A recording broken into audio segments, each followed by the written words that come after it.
દાહોદ શહેરમાં રખડતા ઢોરોનો આતંક યથાવત જોવા મળી રહ્યો છે। તાજેતરની એક ઘટનામાં શહેરના ગોદી રોડ વિસ્તારમાં સેન્ટ મેરી સ્કૂલ નજીક આખલાઓએ એક રાહદારી યુવક પર હુમલો કર્યો હતો, જેના હૃદય કંપાવી દેતા દ્રશ્યો સીસીટીવીમાં કેદ થયા છે। આ ઘટના ત્યારે બની જ્યારે યુવક બે બાળકો સાથે પસાર થઈ રહ્યો હતો। અચાનક 3થી વધુ આખલાઓએ તેના પર હુમલો કરી દીધો હતો। હુમલાની જાણ થતાં આસપાસના લોકો ઘટનાસ્થળે દોડી આવ્યા હતા અને ભારે જહેમત બાદ આખલાઓને ભગાડીને યુવક તેમજ બે બાળકોને બચાવ્યા હતા। આ હુમલામાં યુવક અને બંને બાળકોને સામાન્ય ઈજાઓ પહોંચી છે।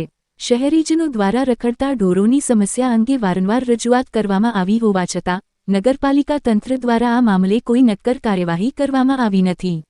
ઉલ્લેખનીય છે કે 2 મહિના અગાઉ પણ આવી જ એક ઘટનામાં વહોરા સમાજના એક શખ્સ પર આખલાએ હુમલો કર્યો હતો, જેમાં તેમનું મોત નીપજ્યું હતું।